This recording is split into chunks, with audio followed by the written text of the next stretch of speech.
Hello viewers, welcome to Daddyson சேனலுக்கு உங்களை மீண்டும் வரவேற்கிறேன். நான் நிறைய வீடியோ போட்டிருக்கேன். Technical videos, cooking videos, mechanical videos, travel videos எல்லாமே போட்டிருக்கேன். இன்றைக்கி என்ன வீடியோ போட போகிறேன் பார்த்தீங்கன்னா, ஈகோ காரோட டிரைவிங் ஸ்கில்ஸ். அதாவது ஈகோ காரை வந்து எப்படி ஹைவேல ஓட்டணும் அப்படின்றத நான் இன்றைக்கி உங்களுக்கு சொல்ல போகிறேன். இது ஈகோ கார் யூஸ் பண்ணுறவங்களுக்கு ரொம்ப யூஸ்ஃபுல்லாக இருக்கும் அப்படின்னு நினைக்கிறேன். அதுக்கு முன்னாடி என்னோட சேனல் Daddyson சேனலை சப்ஸ்கிரைப் பண்ணாதவங்க சப்ஸ்கிரைப் பண்ணிக்கோங்க. இப்போ நான் ஏன் ஈகோ காருக்கு டிரைவிங் ஸ்கில் அப்படின்னு சொல்கிறேன் அப்படின்னா, மற்ற காருங்களாம் இப்போ ஹேஷ்பேக் கார் எல்லாம் இருக்கு இல்லையா, டிக்கி வச்ச கார், இந்த செடான் கார்ஸ் எல்லாம் இருக்கு இல்லையா, அதெல்லாம் பார்த்தீங்கன்னா ஹைட் கம்மியாகவும் அகலமாகவும் இருக்கும். ஸோ அதெல்லாம் பார்த்தீங்கன்னா கொஞ்சம் ஓவர் ஸ்பீடில் போனால் கூட அந்த டேர்னிங்லலாம் அது ஒரு கண்ட்ரோலிங்கில் வரும். ஆனால் நம்மளுடைய இந்த ஈகோ கார் பார்த்தீங்கன்னா அகலம் கம்மி ஆனால் ஹைட் அதிகம். அப்படி அகலம் கம்மி ஹைட் அதிகமாக இருக்கிறனால என்ன ஆகும் பார்த்தீங்கன்னா, டேர்னிங்லலாம் நீங்கள் அதே ஸ்பீடில் போனீங்க அப்படின்னு சொன்னால் கார் அப்படியே ஒரு சைடு உங்களை இழுக்க ஆரம்பிக்கும். நீங்கள் அதை டிரைவிங் பண்ணும்போதே தெரியும். காரில் உட்காந்துக்கிட்டு அத்தனை பேருமே அப்படியே சைடு வாங்குவாங்க, அந்த ஆப்போசிட் சைடில் அப்படியே வாங்குவாங்க டேர்னிங்கில் போகும்போது. அப்போ அந்த மாதிரி டேர்னிங்கில் போகும்போது நம்ம என்ன பண்ணணும் அப்படின்றத தான் உங்களுக்கு நான் இப்போ சொல்லிக் கொடுக்க போகிறேன். காரில் நார்மலாக காரில் போகிறவங்க ஹைவேஸில் போகும்போது பார்த்தீங்கன்னா, நம்ம சிட்டிக்குள்ளே ஓட்டுறது வேற, ஹைவேஸில் ஓட்டுற டிரைவிங் ஸ்கில்லு வேற. ஏன்னா சிட்டிக்குள்ளே நம்ம கொஞ்சம் மெதுவாக தான் போவோம், ஓவர் ஸ்பீடு போக முடியாது. ஆனால் ஹைவேஸில் அப்படி கிடையாது, ரோடு காலியாக இருக்கும், நல்லா அகலமாக இருக்கிறனால நம்மளுக்கு தானாகவே ஸ்பீடு போகணும்னு தோணும். அதனால் வண்டி நம்மளே அறியாமலேயே வண்டி ஸ்பீடில் போவோம். இப்போ இந்த மாதிரி டேர்னிங் எல்லாம் வரும்போது பார்த்தீங்கன்னா, நம்ம போகிற ஸ்பீடுகளே இருந்து என்ன பண்ணணும் பார்த்தா, அதே ஸ்பீடில் போய் திரும்பினீங்கன்னா வண்டி அப்படியே வலிச்சுக்கிட்டு போவோம். அதுக்கு என்ன பண்ண, அந்த டேர்னிங் வரும்போது நம்ம என்ன பண்ணணும், ஆக்சிலேட்டரை கொஞ்சம் ஸ்லோ பண்ணிக்கணும். ஸ்லோ பண்ணோம்னு சொன்னால் வண்டி ஆட்டோமேட்டிக்காக அப்படியே திரும்பும். ஸோ வண்டி தூக்கிட்டு அப்படி சைடில் போகாது. அதுக்கப்புறம் ஒரு ஆஃப் கட்டிங் முடிஞ்சதுக்கப்புறம் திரும்ப நீங்கள் அப்படியே ரைஸ் பண்ணீங்கன்னு சொன்னால் வண்டி அப்படியே ஒரே ஈவெண்ட்டில் போவோம். உள்ளே உட்காந்துக்கிட்டு யாருக்குமே இது ஒரு டேர்னிங்கில் போகுதுன்றதே தெரியாது. அந்த மாதிரி போவோம். ஹைவேஸில் ஃபாஸ்ட்டாக ஓட்டுவோம். அப்படி போகும்போது பார்த்தீங்கன்னா, இந்த ஹைவே பிளைண்ட் அப்படின்னு ஒன்று வரும் நம்மளுக்கு. அது என்ன ஹைவே பிளைண்ட் அப்படின்னு பார்த்தீங்கன்னா, நம்ம லாங் டிஸ்டன்ஸ் போயிட்டே இருப்போம். அதாவது ஒரே ட்ரிப் அப்படியே பிடிச்சி போயிட்டே இருக்கும்போது என்ன ஆகுன்னு பார்த்தீங்கன்னா, நம்மளுக்கு எவ்வளோ ஸ்பீடில் போகிறோம் அப்படின்றத நம்மளுக்கு மறந்துடும். ஏன்னா நம்ம ஏசி போட்டிருப்போம், கிளாஸ் எல்லாம் ஏற்றிருப்போம்.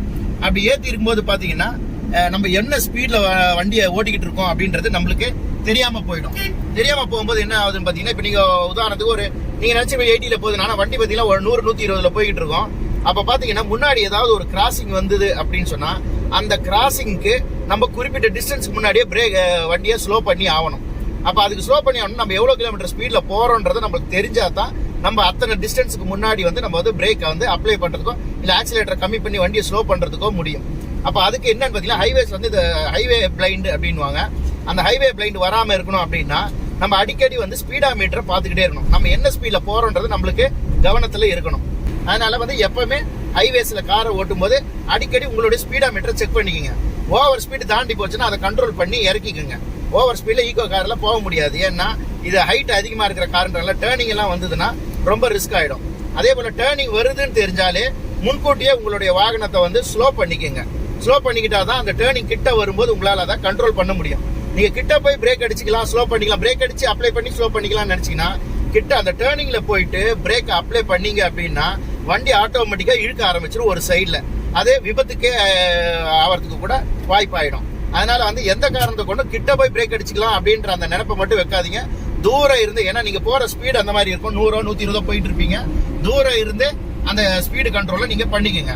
கம்மி பண்ணிட்டு அந்த டேர்னிங்குடைய ஆஃப் தாண்டின உடனே ஆட்டோமேட்டிக்காக நீங்கள் திரும்ப ரைஸ் பண்ண ஆரம்பிச்சிங்கன்னா வண்டி ஆட்டோமேட்டிக்காக ஒரு அணக்கமும் இல்லாமல் அப்படியே மூவ்மெண்ட்டில் அப்படியே போய்கிட்டே இருக்கும். அது இன்னொரு விஷயம் என்னன்னு பார்த்தீங்கன்னா, நல்ல ஸ்பீடாக போவீங்க, ரோடும் காலியாக இருக்கும், ஆனால் முன்னாடி 1-2 வாகனங்கள் போய்கிட்டு இருக்கும். அப்போ நீங்கள் இந்த ஸ்பீடாக போகும்போது அந்த வாகனத்தோட பின்னாடி போகும்போது, அது லாரியோ பஸ்ஸோ, அந்த வாகனத்தோட பின்னாடி போகும்போது எவ்வளோ டிஸ்டன்ஸ் கீப் அப் பண்ணணும் அப்படின்னு பார்த்தீங்கன்னா, அதாவது சேஃப்டி நார்ம்ஸ் படி பிரேக்கிங் டைமிங் 2 செகண்ட்ஸ். அந்த 2 செகண்ட்ஸில் நீங்கள் பிரேக் அடிக்கக்கூடிய டைம், அதை தான் நீங்கள் டிஸ்டன்ஸ் மெயின்டைன் பண்ணி போகணும். அதுதான் சேஃப்டி நார்ம்ஸில் இருக்கிறது. அந்த 2 செகண்ட்ஸ்ன்றது நீங்கள் போகிற ஸ்பீடு டிபெண்ட் அப்பான் ஸ்பீடை பொறுத்து உள்ளது. நீங்கள் ஒரு 100-120 கிலோமீட்டர் ஸ்பீடில் போனீங்கன்னா அந்த 2 செகண்ட்ல நீங்கள் பிரேக் அடிச்சிங்கன்னா அந்த வண்டி கிட்ட போய் நிற்கணும், முட்டாமல் நிற்கணும். அந்த டிஸ்டன்ஸில் நீங்கள் போகணும். அதே மாதிரி 60 கிலோமீட்டர் ஸ்பீடில் போனீங்கன்னா அதுக்கேற்ற டிஸ்டன்ஸ். இதே 120-130 கிலோமீட்டர் ஸ்பீடில் போனீங்கன்னா அதுக்கேற்ற டிஸ்டன்ஸை மெயின்டைன் பண்ணணும். அந்த டைமிங் தான் கணக்கு, டிஸ்டன்ஸ் முக்கியம் இல்லை, டைமிங். அதாவது முன்னாடி போகிற வாகனத்தினுடைய 2 செகண்ட்ஸ் 2 செகண்ட்ஸ் நேரம் தான் அந்த பிரேக்கிங் டைமிங். ஸோ அந்த டைமிங்கோட டிஸ்டன்ஸை நம்ம வந்து மெயின்டைன் பண்ணிக்கிட்டே போனோம். அதுதான் வந்து நம்மளுக்கு சேஃப்டியும் கூட. சில பேர் பார்த்தீங்கன்னா நல்லா ஸ்பீடாக போகிற வண்டிக்கு பின்னாடியே ஒட்டிக்கிட்டே போவாங்க. அந்த மாதிரி ஒரு நாளும் போகாதீங்க. அது பயங்கர டேஞ்சர், ரிஸ்கான விஷயம் அது. அந்த மாதிரி என்னைக்குமே ஓட்டாதீங்க. நம்ம என்ன பண்ணணும்னா மேக்சிமம் நம்மளுடைய காரை பற்றின சில டீடைல்ஸ் எல்லாம் தெரிஞ்சு வச்சுக்கணும். அதாவது காரில் இருக்கிற மெக்கானிசம் எல்லாத்தையும் வந்து நம்ம ஓரளவுக்கு தெரிஞ்சு வச்சுக்கணும். கார் டயர் பஞ்சர் போடுறது, கார் டயர் என்ன இப்போல்லாம் டியூப்லெஸ் டயரு ஈஸியாக பஞ்சர் போடலாம். நம்ம டயர் டியூப் எல்லாம் கழட்டவே தேவையில்லை. இல்லை ஏன்னா டியூப்லெஸ்ன்றதால நம்ம டயர் எல்லாம் கழட்டி எல்லாம் போடணும்னு அவசியம் கிடையாது. ஜஸ்ட் அந்த பஞ்சர் கிட்ட வாங்கி நம்மளே போட்டுக்கலாம். இதுக்குன்னு நீங்க ஒரு மெக்கானிக்கை தேட வேண்டிய அவசியமும் கிடையாது. ஸோ அந்த டெக்னிக் எல்லாம் நீங்க வந்து ஒரு லாங் டிரைவ் போற ஒரு டிரைவிங் போறவங்க அப்படின்னா கண்டிப்பா அந்த மெத்தடெல்லாம் கொஞ்சம் தெரிஞ்சு வச்சுக்கோங்க. அதே மாதிரி பாத்தீங்கன்னா கார்ல உள்ள சில மெக்கானிசம், சின்ன சின்ன மெக்கானிசம் தான். அந்த ஃபியூஸ், ஒவ்வொன்றுக்கான ஃபியூஸ் எங்க இருக்குன்றதை தெரிஞ்சு வச்சுக்கோங்க. பல்பை எப்படி மாத்துறதுன்ற தெரிஞ்சு வச்சுக்கோங்க. ஏன்னா சில நேரங்களில் ஹைவேஸ்ல போகும்போது பல்பு ஃபியூஸ் போயிடலாம். அந்த மாதிரி எப்படி எதுக்கு ஒரு 2 பல்பு எப்பவுமே வண்டியில ஸ்பேர் பல்பு வைங்க லாங் போறவங்க. அதே மாதிரி இந்த பல்பு ஃபியூஸ் போச்சுன்னா அதை எப்படி கழட்டி மாத்துறதுன்றது எல்லாமே ஒரு சிம்பிள் டெக்னிக் தான். அதை எப்படி கழட்டி மாத்துறதுன்றத தெரிஞ்சு வச்சுக்கோங்க. அதுக்கப்புறம் பாத்தீங்கன்னா இந்த ஈகோ காரோட சில மெக்கானிக்கல் வீடியோஸ் எல்லாம் நான் என்னோட சேனல்லே போட்டிருக்கேன். அதை எப்படி செய்யறது நானே செஞ்சு போட்டிருக்கேன். வேற எந்த கண்டென்ட்ல இருந்து எடுத்து போடல, முழுக்க நானே அதை ஒர்க் அவுட் பண்ணி அந்த கண்டென்ட்டை போட்டிருக்கேன். ஸோ என்னோட சேனல்ல போய் நீங்க பாத்தீங்கன்னா அந்த மற்ற வீடியோஸையும் நீங்க பார்க்கலாம்.